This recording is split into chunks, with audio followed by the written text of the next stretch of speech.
Hello aspirants, welcome back to Aptrix with Manik, the survival of the fastest. இந்த வீடியோல நம்ம last CBSE recruitment 2025 போட்ட வீடியோஸ்ல வந்த கமெண்ட்ஸ்ல எல்லாத்தையுமே நம்ம ஆன்சர் பண்ண போறோம். ஓகேவா? நிறைய டவுட்ஸ் கேட்டிருந்தீங்க, அதை நான் வந்து லிஸ்ட் எடுத்து வச்சிருக்கேன். ஓகேவா?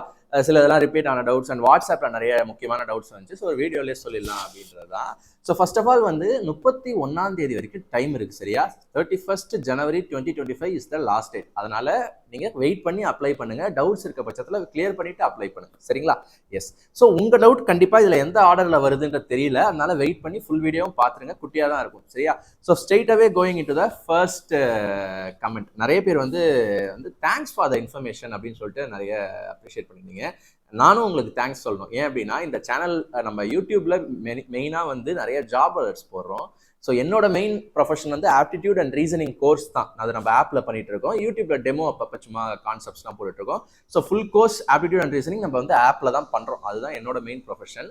இருந்தாலும் வந்து நிறைய பேருக்கு ஜாப் அலர்ட்ஸே போய் சேர மாட்டேங்குது. ஏன்னா ஜாப் படிச்சாதானே ஆப்டிடியூட் அண்ட் ரீசனிங் படிக்க முடியும். ஸோ ஜாப் அலர்ட்ஸே நிறைய பேருக்கு வந்து இந்த மாதிரி ரேரான ஜாப்ஸ் எல்லாம் வந்து தெளிவா வந்து போய் சேரலைன்ற மாதிரி நான் ஃபீல் பண்ணேன். ஓகேவா? ஏன்னா நான் ஓஎன்ஜிசியில் செலக்ட் ஆகும்போது நிறைய பேருக்கு அது தெரியலன்னு சொன்னாங்க. பேங்கிங் ப்ரிப்பேர் பண்றாங்க, எஸ்எஸ்சி ப்ரிப்பேர் பண்றாங்க, ஆனால் இந்த ஜாப் தெரிஞ்சிருந்தா ட்ரை பண்ணியிருப்போம் அப்படின்லாம் சொன்னாங்க. ஸோ மெயின் நோக்கமே நம்ம ஜாப் அலர்ட்ஸ் போறதுக்கான மெயின் நோக்கமே அதுதான். ஓகேவா? ஸோ நீங்க நிறைய பேர் இந்த வீடியோ ஷேர் பண்ணதை நான் கேள்விப்பட்டேன். ஏன்னா நிறைய பேர் வந்து பர்டிகுலர்லி உமன் வந்து டவுட்ஸ் கேட்கும்போது எனக்கு இவங்க ரெஃபர் பண்ணாங்க, இது மாதிரி ஏஜ் லிமிட் அதிகம்ன்றதுனால ரெஃபர் பண்ணாங்க அப்படின்னு சொல்லும்போது தான் தெரிஞ்சு இந்த வீடியோ நிறைய பேர் ஷேர் பண்ணியிருக்கீங்க. வழக்கத்துக்கு மாற இந்த வீடியோ வந்து நம்மளுடைய ஜாப் அலர்ட்ஸ் வீடியோ நிறைய வியூஸ் போயிருக்கு. கிட்டத்தட்ட 17,000 வியூஸ் போயிருக்கு. இது 100+ கமெண்ட் வந்திருக்கு. அந்த 100+ கமெண்ட்ல நிறைய ரிப்பீட் ஆனது தான். ஸோ அதை நான் வந்து இப்போ ஆன்சர் பண்ணிடுறேன், சரியா? So thank you. உங்களுக்கு ரெகுலராக யூஸ்ஃபுல்லாக யாருக்கு யூஸ்ஃபுல் நினைக்கிறீங்களோ தவிக்கப்படாமல் அவங்களுக்கு ஷேர் பண்ணுங்க. நல்லது எல்லாருக்கும் நடக்கட்டும், சரிங்களா? Yes, super. Thank you for that. And first comment அதுக்கப்புறம் என்னன்னு பார்த்தீங்கன்னா, can I apply for both the postings? ரெண்டு போஸ்டிங்க்கும் அப்ளை பண்ணலாமா அப்படின்னு கேட்டால், எஸ். நான் ஒரு சில பேருக்கு ஆன்சர் பண்ணேன், அப்புறம் ஆன்சர் பண்ண முடியல என்னால். அதுதான் இப்போ சொல்லிடுறேன். ரெண்டுத்துக்குமே அப்ளை பண்ணலாம். அவங்க நோட்டிஃபிகேஷனில் கிளியராக கொடுத்துட்டாங்க. ரெண்டுத்துக்குமே அப்ளை பண்ணணும்னா ரெண்டுத்துக்குமே ஃபீஸ் கட்டிடுங்க அப்படின்ற மாதிரி போட்டாங்க. விச் மீன்ஸ் ரெண்டுத்துக்குமே தனித்தனியாக உங்களுக்கு எக்ஸாம் எழுத முடியும். ஓகேவா? மேபி மார்னிங் ஒரு செஷன், ஆஃப்டர்நூன் ஒரு செஷன் வைக்கலாம். எக்ஸாம் டேட்டை பற்றி எந்த ஒரு அறிவிப்பும் இல்லை. ஒன்று மார்னிங் ஒரு எக்ஸாம், ஆஃப்டர்நூன் ஒரு எக்ஸாம் வைக்கலாம். சென்னையில் தான் எக்ஸாம் சென்டர் இருக்கு இல்லையா? இல்லை 2 நாள் தனித்தனியாக கூட வைக்கலாம், சரியா? ஸோ ரெண்டுத்தையுமே நீங்கள் எலிஜிபிள் தான், அப்ளை பண்ணலாம். டிகிரி சார் அப்படின்னா 12க்கும் அப்ளை பண்ணிக்கலாம், டிகிரி லெவல் போஸ்ட்டுக்கும் அப்ளை பண்ணிக்கலாம்.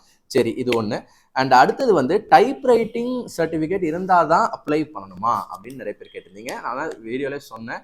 இது வந்து 35 வேர்ட்ஸ் பெர் மினிட் அடிக்க தெரிந்தால் போதும். ஓகேவா? இங்கிலீஷில் 35 வேர்ட்ஸ் பெர் மினிட் நீங்கள் ப்ராக்டிஸ் கம்ப்யூட்டர்லேயே கூட பண்ணி, நிறைய சாஃப்ட்வேர்ஸ் இருக்குது டைப்பிங் டெஸ்ட் பண்ணுறதுக்குலாம். அடிக்க தெரிந்தால் போதும். இல்லை நீங்கள் சும்மா ஒரு வாரம் நீங்கள் பக்கத்தில் இருக்க டைப் ரைட்டிங் சென்டரில் போய் சும்மா ப்ராக்டிஸுக்கு கூட போய்க்கலாம், சரிங்களா? தெரிஞ்சால் போதும். நான் வந்து டைப் ரைட்டிங் முடிச்சு வச்சுக்கோங்கன்னு ஏன்னு சொன்னால், அந்த கீபோர்டை பார்க்காம அடிக்கிற ப்ராக்டிஸ் உங்களுக்கு வரணுன்றதுக்காக. இப்போ நார்மலாக எல்லாருமே மொபைலில் வந்து QWERTY கீபோர்டு தான் இருக்குது. ஸோ டைப் பண்ணி பழகிட்டோன்றதுனால எல்லாருக்குமே டைப்பிங் தெரியும். பட் பார்க்காம, இப்போ இங்கே நான் ஒரு பேசேஜை வச்சுட்டு இங்கே அடிக்க சொன்னால் பார்த்து அடிக்கக்கூடாது இல்லையா? அப்போ நீங்கள் டைப் ரைட்டிங் கற்றுக்கும் போது இன்னும் அந்த ப்ராக்டிஸ் வரும்ன்றதுக்காக சொன்ன தவிர நோ சர்டிஃபிகேட் இஸ் நீடட். அதை அவங்க செக் பண்ண போகிறது இல்லை. ஓகேவா? ஸோ சூப்பர், இந்த டவுட் கிளியர். அண்ட் டிப்ளமா முடிச்சவங்க அப்ளை பண்ணலாமா? ஏன்னா இது 12th ஜாப் ஒன்று இருக்குது. நாங்கள் டிப்ளமா 10th+ டிப்ளமா முடிச்சிருக்கோம், நிறைய பேர் கேட்குறீங்க. ஸோ இது வந்து ஆஸ்பிரண்ட்ஸ் ஒரு என்ன சொல்றது, ஒரு சிம்பிளான ஒரு லாஜிக் தான். ஓகேவா? 12th ஆர் ஈக்குவலண்ட் அப்படின்னு போட்டிருக்காங்க நோட்டிஃபிகேஷன்ல. 12th ஆர் ஈக்குவலன்னா 12ன்றது 12th ஆர் ஈக்குவலன்னா அது எதை குறிக்குது அப்படின்னா இந்த மாதிரி டிப்ளமாவை தான் குறிக்குது. ஓகேவா? ஒருத்தவங்க 12th முடிச்சுட்டு டிகிரிஸ் படிக்கலாம், இல்லை 12th முடிக்காம 10th முடிச்சுட்டு அதுக்கு டிப்ளமா முடிச்சுட்டு கூட டிகிரி போகலாம். தான் அந்த ஈக்குவலண்ட்டுக்கு மீனிங். பட் நான் இன்னொன்று சொல்லிடுறேன். ஒரு சில ரெக்ரூட்மெண்ட்ல குறிப்பாக RRB NTPC நினைக்கிறேன், எஸ், ரயில்வேஸ்ல NTPCன்னு ஒரு பாப்புலரான போஸ்டிங் இருக்கு. போன வருஷம் அதுக்கு இதே மாதிரி தான் போட்டாங்க, 12th ஆர் ஈக்குவலன்னு. பட் டிப்ளமா கேண்டிடேட்ஸ்லாம் வந்து ஒரு சில பேரை வந்து டாக்குமெண்ட் வெரிஃபிகேஷனில் ரிஜெக்ட் பண்ணதான் கேள்விப்பட்டேன். ஓகேவா? நிறைய சேனலில், தமிழ் சேனல்ஸ் அதை பற்றி பேசிக்கிட்டாங்க. நீங்களும் யூடியூப்ல போட்டிங்கன்னா இந்த சர்ச்சையை பற்றி பேசியிருப்பாங்க. ஸோ நீங்கள் செக் பண்ணிக்கோங்கிறது பெட்டர். ஏன்னா நான் அத்தாரிட்டி கிடையாது, செக் பண்ணிக்கிறது பெட்டர். எப்படி செக் பண்ணணும்னா இப்போ நான் உங்களுக்கு அஃபிஷியல் நம்பர்ஸ் கொடுத்துட்றேன் கீழே டிஸ்கிரிப்ஷனில். இந்த CBSE போர்டே கான்டாக்ட் பண்ணி கூட நீங்கள் கேட்டுக்கலாம், மெயில் போட்டு கேள்வி கேட்பீங்க. பட் 12th ஆர் ஈக்குவலன்னா logically it means 12th diploma, அவ்வளோதான், சரிங்களா? எஸ். அண்ட் 5th கொஸ்டின் முக்கியமானது என்னன்னா, கேஸ்ட் சர்டிஃபிகேட்டை நான் ரினியூ பண்ணணுமா அப்படின்னு கேட்டிருந்தீங்க. நோட்டிஃபிகேஷன்ல என்ன சொல்றாங்க அப்படின்னா 31 ஜனவரி 2025 தான் கட் ஆஃப் டேட்டு. அந்த தேதியில நீங்க வந்து இப்போ ஓபிசியில் நீங்க கிளைம் பண்றீங்க, இப்போ நான் அப்ளை பண்றேன் நான் ஓபிசி அப்படின்னா நான் இந்த தேதியில ஓபிசியா இருக்கணும். ஏன்னா சட்டங்கள் வந்து திடீர்னு மாற்றப்படலாம். அப்ப அவங்க ஒரு டெட்லைன் வைக்கணும்ல, இந்த டேட்ல அவங்க வந்து ஓபிசியா இருக்கணும்ன்ற மாதிரி அந்த டேட் கொடுத்துட்டாங்க. அப்ப நீங்க வந்து அப்ளிகேஷன் போடும்போதே சர்டிபிகேட்டை ரினியூடா வச்சிருக்கிறது நல்லது. ஓகேவா? நல்லது. அதுதான் நான் சொல்லுவேன். எப்பயுமே நான் ஸ்டூடெண்ட்ஸ் கிட்ட சொல்லுவேன், ரினியூடாவே வச்சிருங்க. எப்பயுமே ஒரு அப்டேட்டடா இருங்க. நீங்க ஒரு சில தாசர் ஆஃபீஸ்ல சர்டிபிகேட் வாங்குறது கஷ்டமாக இருந்தாலும் ட்ரை பண்ணி வாங்குங்க முட்டி போதுன்னு சொல்லிடுவேன். பட் இருந்தாலும் கேட்குறீங்கன்னும் போது ஆமா ரினியூடா தான் வச்சிருக்கணும். பட் இல்லை சார் ஏதோ சம்திங் முடியாமல் போயிடுச்சு, அதுக்காக நான் அப்ளிகேஷன் போடாமல் விட்டுருவா அப்படின்னாலுமே நான் வேணாம் தான் சொல்லுவேன். ஏன்னா ஒரு சில டைமில் அவங்க என்ன பண்ணுவாங்கன்னா டாக்குமெண்ட் வெரிஃபிகேஷன் டைமில் நீங்கள் சர்டிஃபிகேட் அப்டேட்டடாக காட்டினா கூட ஓகேன்னு ஒத்துப்பாங்க. ஷுவராக சொல்ல ஒத்துக்க வாய்ப்பு இருக்குது. இப்போ நீங்கள் லைக் இப்போ என்னங்க ஜனவரியா அப்ளை பண்ணுங்க, கிடைக்காட்டியுமே கூட ஒரு பிப்ரவரியாச்சும் எடுத்துருங்க. ஸோ தட் நீங்கள் ஒரு சின்ன ஒரு ப்ளீ ஒரு ரெக்வஸ்ட் போடலாம் இல்லையா, அதுக்காக சொல்கிறேன். அப்ளை பண்ணிவிடுங்க, அதில் ஒன்றும் இல்லை, ஓகேவா, பார்த்துக்கலாம். பட் முடிஞ்சா எடுத்துருங்க. ஒரு இன்ஃப்ளூயன்ஷியலான ஆளை கூட்டு போயிட்டு முடிஞ்ச வரைக்கும் அந்த ப்ரொசீஜர்லாம் தெரிஞ்ச ஆளை கூட்டு போயிட்டு கஷ்டப்பட்டு பேசி வாங்குங்க. உங்க நோட்டிஃபிகேஷனை பிரிண்ட் அவுட் எடுத்து காட்டினாலே சார் இங்க பாருங்க போட்டிருக்காங்கன்னு சொல்லிட்டு இந்த மாதிரி ஒரு ஹைலைட் பண்ணி இங்க பாருங்க போட்டிருக்காங்க சார், தேவைப்படுது சார், இது இருந்தால் தான் ஜாப் அப்ளை பண்ண முடியும் அப்படின்னும் போது நான் ஆன்லைனில் அப்லோட் பண்ணணும்னு சொல்லி கேளுங்க. சரியா? ரெக்வஸ்ட் பண்ணுங்க, பொலைட்டா ரெக்வஸ்ட் பண்ணுங்க, எல்லாமே நடக்கும். சரியா? ஸோ இதான் வந்து முக்கியமான 5 கொஷின்ஸ். இதுக்கப்புறம் ரேண்டமாக நிறைய வந்துருச்சு. இதுதான் ரெகுலராக கேட்டாங்க. நான் சொன்ன 5 கொஷின்ஸ் தான் ரெகுலராக கேட்டாங்க. ஸோ அடுத்தது வந்து முக்கியமானது வந்து எக்ஸாம் டேட் எப்போ சார் அப்படின்னு சொல்லிட்டு நிறைய பேர் கேட்குறீங்க. எனக்கும் தெரியாதுங்க. ஓகேவா? சரி, நோட்டிஃபிகேஷனில் கொடுக்கல. பொதுவாக ஒரு நோட்டிஃபிகேஷனை போட்டு ஒரு மூணு மாதத்தில் வச்சுருவாங்க. பட் ஒரு சில ரெக்ரூட்மெண்ட்லாம் வருஷக்கணக்காக ஆகிறதுலாம் நான் பார்த்துருக்கிறேன். அதனால மினிமம் 3 மாதம் இருக்கும்னு நம்ம நம்புவோம். அதுக்கு அவ்வளோ அதை விட குயிக்காலாம் நடக்காது. ஏன்னா அவங்க இப்போ அப்ளிகேஷன்லாம் வந்து அவங்க என்ன பண்ணணும், ரிசீவ் பண்ணணும், அதை ஸ்க்ரூட்டனைஸ் பண்ணணும், அடுத்து ஹால் டிக்கெட் விடணும், ஹால் டிக்கெட் விட்டு ஒரு மாசமாச்சும் டைம் தரணும். ஸோ எல்லாம் சேர்த்து பார்த்தா 3 மாதம் மினிமம் கேரண்டி. நீங்கள் படித்து முடிச்சிடலாம், தாராளமாக படித்து முடிச்சிடலாம். சிலபஸ் பற்றிலாம் நான் வரேன் அடுத்த வீடியோக்களில் வரேன். சரியா? ஸோ எக்ஸாம் டேட் எனக்கும் தெரியல. ஓகேவா? So super. அண்ட் அடுத்தது வந்து ஹிந்தி எசென்ஷியலா கிளியர் கட் ஆஃப் பண்ணுறதுன்னு நான் கேட்டிருந்தீங்க. சரி, ஹிந்தி வந்து எதில் இருக்குது அப்படின்னு பார்த்தா 2 போஸ்ட்லையுமே டயர் 1ல் தான் இருக்குது. டயர் 1 என்ன சொல்லியிருக்காங்க, குவாலிஃபைங் நேச்சர் தான் சொல்லியிருக்காங்க. ஓகேவா?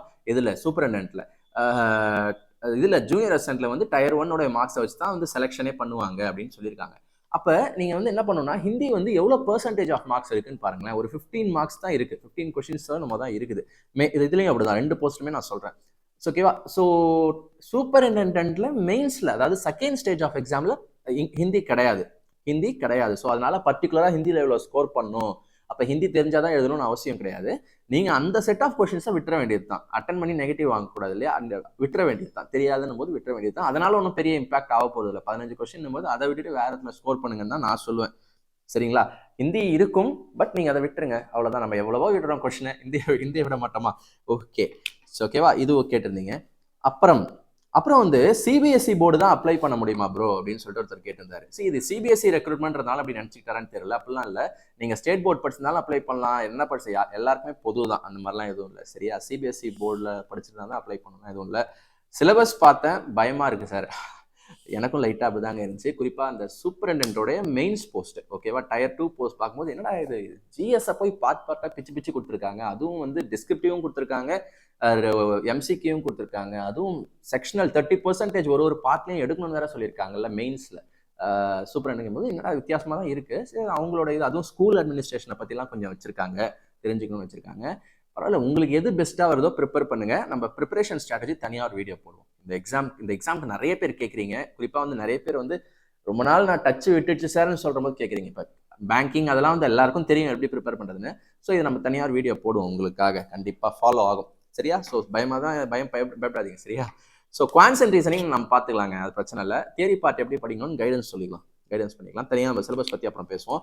ஹவு டு அப்ளை ஆஸ்பிரன்ஸ் நம்ம ஹவு டு அப்ளை வீடியோ போடுறது இல்லை, ஓகேவா? ஏன்னா நம்மளோட மெயின் ரோல் வந்து ஆப்டிடியூட் அண்ட் ரீசனிங் நம்ம ரெகுலராக பண்ணிட்டு இருக்கோம். ஸோ இது ஜாப் அலர்ட்ஸ் கொடுத்துட்ருக்கோம்.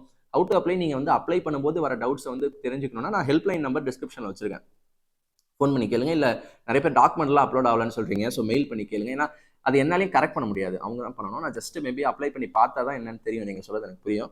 ஸோ முடிஞ்ச வரைக்கும் அதை மேபி வேறு யாராவது போட்டிருக்காங்களா, ஒரு சில பேர் போடுவாங்க, சந்துரு மேக்ஸ் சார்லாம் ரெகுலராக போடுவார். நீங்கள் ட்ரை பண்ணுங்கள், முடிஞ்ச வரைக்கும் உங்கள் என்ன ட்ரை பண்ணுங்கள். நான் முடிஞ்சால் யாருக்காவது சும்மா சாம்பிள் அப்ளை பண்ணி பார்த்து சொல்கிறேன். பட் என்ன சொல்கிறது, என்ன எதிர்பார்க்காதீங்க. சரியா? Yes, all degree can apply. அதாவது எல்லா டிகிரியும் அப்ளை பண்ணலாமா? இன்ஜினியரிங் அப்ளை பண்ணலாம், மெடிக்கல் கூட அப்ளை பண்ணலாம். டிகிரிங்க அவ்வளோதான், டிகிரி முடிச்சிருந்தா போதும் அப்ளை பண்ணலாம். ஓகேவா? ஸோ 18 வயசுலேருந்து ஸ்டார்ட் ஆயிடுதுல, ஸோ டிகிரி முடிச்சாலே அப்ளை பண்ணிடலாம். ஓகே, எக்ஸாம் அப்போவே ஸ்கில் டெஸ்ட் இருக்குமா? இருக்காதுங்க. எக்ஸாம் வந்து தனியாக ஒரு நாள் வச்சுருவாங்க. செலக்ட் ஆனால் தானே ஸ்கில் டெஸ்ட்டு. யாரெல்லாம் செலக்ட் ஆனாங்களோ இந்த ரேஷியோ கொடுத்துருக்காங்கல்ல, 1:5. ஓகேவா? இப்போ ஒரு வேகன்சிக்கு 5 பேரை கூப்பிடுவாங்க. 5 பேரை கூப்பிட்டு ஸ்கில் டெஸ்ட் வைப்பாங்க. குவாலிஃபை ஆகிறாங்களா அப்படின்னு பார்ப்பாங்க. தனியாக தான் வைப்பாங்க. அதெல்லாம் உங்களுக்கு வந்து அதான் சொல்லியிருந்தாங்க இல்லையா நோட்டிஃபிகேஷன்லேயே டீட்டெயிலாக கொடுத்துருக்காங்க. நீங்கள் ஒரு பொறுமையாக ஒரு டிப் படிங்க. நோட்டிஃபிகேஷன் என்ன கொடுத்துருக்காங்கன்னா, ஃபஸ்ட்டு ஸ்டேஜ் முடிச்ச பிறகு ஃபஸ்ட்டு ஸ்டேஜுக்கு தான் உங்களுக்கு சென்னைனே கொடுத்துருக்காங்க எக்ஸாம் சென்டர். அதை கிளியர் ஆனால் மெயிலில் உங்களுக்கு அனுப்புவோம். அடுத்த ப்ரொசீஜர்லாம் என்னென்னு மெயிலில் அனுப்புவோம். ஸ்கில் டெஸ்ட் எங்கே, மெயின்ஸ் எங்கெல்லாம் மெயிலில் அனுப்புவோம் தான் சொல்லியிருக்காங்க. ஸோ எல்லாம் வெப்சைட்டில் போடுவாங்க. சரியா? அதனால் அதே நல்லா இருக்காது. சரியா? எக்ஸாம் தமிழில் இருக்குமா? இருக்காது. எக்ஸாம் வந்து அவங்களே கொடுத்துருக்காங்க. இங்கிலீஷ் ஆர் ஹிந்தியில் தான் இருக்கும். இங்கிலீஷ் அண்டு ஹிந்தியில் தான் இருக்கும். ஓகேவா? இங்கிலீஷில் தான் நீங்கள் ப்ரிப்பேர் பண்ணிக்கணும். தமிழில் இருக்காது. சரியா? எஸ். என்ஓசி வாங்கணுமா? Yes. No objection certificate if you are employed in any company. ஏதாவது கம்பெனியில் நீங்கள் வேலை செய்கிறீங்க, குறிப்பாக கவர்மெண்ட்டில் வேலை செய்கிறீங்கன்னு போது நீங்கள் கண்டிப்பாக அதை மென்ஷன் பண்ணணும். அந்த ப்ரெசென்ட் எம்ப்ளாயர் கிட்ட இருந்து ஒரு நோ அப்ஜெக்ஷன் சர்டிஃபிகேட் வாங்கணும். என்ஓசி வாங்குறது நல்லது. சிம்பிளாக ஏதாவது ஒரு பிஸ்னஸ் இல்லை ப்ரைவேட்டில் இருக்கீங்கன்னா யூ கேன் இக்னோர் தட். நீங்கள் பாட்டு அப்ளை பண்ணலாம். Only OBC NCL can apply அப்படின்னு கேட்டிருக்காரு. அப்போ நீங்கள் என்ன மீன் பண்ணுறீங்கன்னா, நீங்கள் கிரீமி லேயராக இருந்தால் அப்ளை பண்ணக்கூடாதான்னு நினைக்கிறீங்கன்னா எப்படிலாம் கிடையாது. Any citizen of India can அப்ளைங்க. ஓகேவா? இதெல்லாம் கேட்டகரிஸ், அவ்வளோதான். ஓபிசியாக இருந்தால் நான் கிரீமி லேயர், அதாவது என்சிஎலாக இருந்தால் உங்களுக்கு ரிசர்வேஷனில் வரும். ஓபிசியோட ரிசர்வேஷனில் வரும். இதே நீங்கள் கிரீமி லேயராக இருந்தீங்க அப்படின்னா நீங்கள் ஜென்ரலில், அதாவது அன்ரிசர்வ்டில் கணக்கிடப்படுவீர்கள். அவ்வளோதானே தவிர நீங்கள் அப்ளை பண்ணக்கூடாதுன்னா யாருமே சொல்ல. ஒரு சில வேகன்சிலாம் நோட்டிஃபிகேஷன்லாம் பார்த்தீங்கன்னா இப்போ சிம்பிளி வந்து எஸ்சி எஸ்டி 0ன்னு இருக்கும். அப்போ நிறைய பேர் தப்பாக புரிஞ்சுக்கிறது, அப்போ எஸ்சி எஸ்டி அப்ளை பண்ணக்கூடாது அப்படி எப்படி சொல்ல முடியும்? ஒரு ஜாபுக்கு இந்த கேட்டகரிக்கு அப்ளை பண்ணக்கூடாதுன்னா எந்த ஒரு சட்டமும் கிடையாது. இல்லை, அவங்களுக்கு ரிசர்வேஷன் இல்லை, நீங்கள் ஜென்ரல்லே போட்டி போடுங்க அப்படின்னு சொல்கிறாங்க. ரூல்ஸ் இருக்குல்ல, இவ்வளோ பெர்சன்ட் தான் இப்படி இருக்கு இல்லையா? அதில் அவங்க ஒரு சிலர் அப்படி பண்ணுவாங்க. சரியா? அதனால வந்து இதில் வந்து கிரீமி லேயருக்கு நீங்கள் சர்டிஃபிகேட் வாங்கணும், ஓபிசியில் நான் கிளைம் பண்ணணும் அப்படின்னா நான் கிரீமி லேயராக இருக்கணும். சரியா? நான் கிரீமி லேயராக இருக்கணும், இல்லை ஜென்ரல், அவ்வளோதான். அண்ட் அடுத்தது now 12th can I apply. இப்போ நான் 12th படிக்கிறேன், அப்ளை பண்ணலாம்னா வாய்ப்பே இல்லை. முதல்ல உங்களுக்கு 18 வயசு ஆகியிருக்காது, 12th முடிக்கலாம் இல்லையா? 12th 17 இல்லை 18 ஆகியிருந்தாலும் நீங்கள் 12th சர்டிஃபிகேட் அவங்க கேட்குறாங்கல்ல.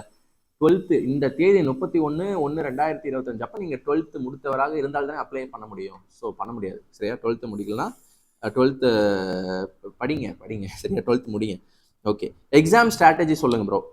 எக்ஸாம் ஸ்ட்ராட்டஜி நான் தனியாக சொல்கிறேன். சரியா? ஸ்ட்ராட்டஜி என்னன்னு தனியாக சொல்கிறேன். ஆல்ரெடி உங்களுக்கு நான் வாய்ஸ் மெசேஜ் பண்ணியிருப்பேன் ஒரு சில பேருக்கு. நான் தனியாக வீடியோ போடுறேன். சரியா? உமன் ஏஜ் ரிலாக்ஸேஷன் சர்டிஃபிகேட் வேணுமா? வேண்டாம். அதாவது ஏஜ் ரிலாக்ஸேஷனுக்கு தனியாக சர்டிஃபிகேட்லாம் வேண்டாம். நீங்கள் உமன் அப்படின்றத ப்ரூவ்லாம் பண்ண தேவையில்லை இல்லையா? நீங்கள் உமன்னாலே 10% 10 வருஷம் ரிலாக்ஸேஷனுங்க. நீங்கள் அப்ளை பண்ணும்போதே உங்களுக்கு அது எனேபிள் ஆகிடும். நீங்கள் உமன் கிளிக் பண்ணாலே உங்களுக்கு ஏஜ் லிமிட் வந்து எனேபிள் ஆகிடும். சரியா? எஸ்.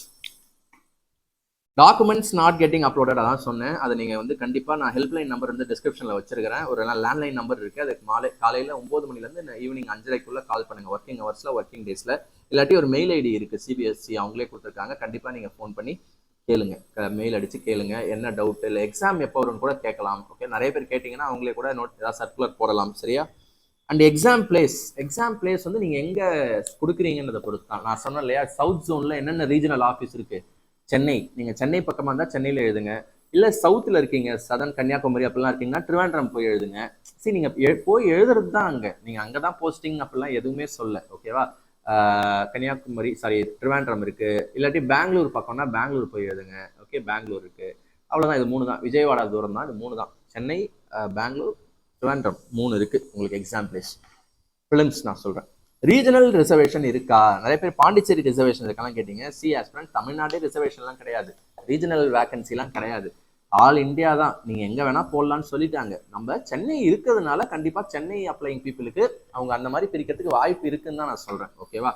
ஸோ அதனால் ரீஜனல் ரிசர்வேஷன்லாம் கிடையாது. ஓவரால் அந்த 112 வேகன்சி, 212 வேகன்சிஸ் ஓவரால் வேகன்சிஸ். சரியா? அப்புறம் ஒன்லி ஃபார் உமனான்னு நிறைய பேர், ஒரு சில பேர் கேட்டிருந்தீங்க. அதாவது இந்த ஜாப் வந்து உமனுக்கு மட்டுமான்னு கேட்டிருந்தீங்க. மேபி நான் வந்து தமிழில் வந்து பிக் சர்ப்ரைஸ் ஃபார் உமன் அப்படின்னு வச்சிருந்ததுனால இருந்திருக்கலாம். இல்லை, எல்லாருமே அப்ளை பண்ணலாம். நான் சொன்னேன்ல, ஒரு வேகன்சி, ஒரு ஜாப் வந்து எல்லாருக்குமே ஓப்பனாக தான் இருக்கும். ஓகேவா? உமனுக்கு கிடையாது. அவங்களுக்கு ஒரு சில சலுகைகள் இருக்குது, அவ்வளோதான். நெகட்டிவ் மார்க் இருக்கா? கண்டிப்பா 1/3 இருக்கு. ஒரு கரெக்டான கொஸ்டினுக்கு ஒரு கொஸ்டின் நீங்க கரெக்டா எழுதுனீங்கன்னா 3 மார்க் தருவாங்க. தப்பா எழுதுனா அந்த 3 மார்க் தரமாட்டாங்க. அதே டைம்ல 1 மார்க் நம்ம நெகட்டிவும் பண்ணிடுவாங்க. சரியா? அந்த மாதிரி ஆயிடும். -1 போட்டுருவாங்க. ஏஜ் வந்து 10th என்ன ஏஜ் இருக்கணுமா? சி ஆஸ்பிரண்ட்ஸ், நீங்க நிறைய பேர் ஏஜ் டவுட்ஸ் தான் வருது நோட்டிபிகேஷன். அதனால நான் என்ன பண்ணல அப்படின்னா கீழே வந்து ஏஜ் கால்குலேட்டரை வச்சிடறேன். சரியா? ஏன்னா நீங்க அந்த டேட்ல கேட்குறாங்க 31/1/2025 அப்ப உங்களுக்கு எவ்வளோ ஏஜ் இருக்குன்னு கேட்குறாங்க. ஸோ அதனால நீங்க என்ன பண்ணுங்க, சிம்பிளா வெப்சைட்ஸ் இருக்கு. நிறைய பேருக்கு டவுட் கன்ஃபியூஷனா இருக்கும் ஏஜ் கால்குலேஷன். ஸோ அதனால வெப்சைட்ல போயிட்டு அந்த ஏஜ் கால்குலேஷன் வெப்சைட்ல போயிட்டு உங்களோட டேட் ஆஃப் பர்த்தை போட்டுட்டு பக்கத்துல எந்த தேதியில உங்களுக்கு ஏஜ் வேணும்ன்றதையும் கொடுத்துட்டீங்கன்னா அதுவே கால்குலேட் பண்ணி கொடுத்துரும்.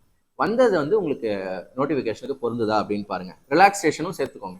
நீங்க ஓபிசினா 3 வருஷம் ரிலாக்ஸேஷன், SC/STனா 5 வருஷம் ரிலாக்ஸேஷன், உமன்னா 10 வருஷம் ரிலாக்ஸேஷன். சரியா? ஸோ அவ்வளோதான் நினைக்கிறேன். எஸ், அப்ளிகேஷன் லிங்க் கேட்குறீங்க, டிஸ்கிரிப்ஷனில் வச்சுட்டேன். சரியா? டிஸ்கிரிப்ஷனில் வச்சுட்டேன், பாருங்க. அப்ளிகேஷன் லிங்க் டைரெக்டாக போகிற மாதிரி இருக்கு. லேப்டாப்பில் அப்ளை பண்ணுங்க. சரியா? சூப்பர் ஆஸ்பிரண்ட்ஸ், முடிஞ்சிருச்சு. ஸோ இதுதான் எல்லாருமே மேக்ஸிமம் கேட்டிருக்கீங்க. இதுக்கப்புறம் ஏதாவது டவுட்னாலுமே நான் அப்டேட் பண்ணுறேன் மேக்ஸிமம். ஓகேவா?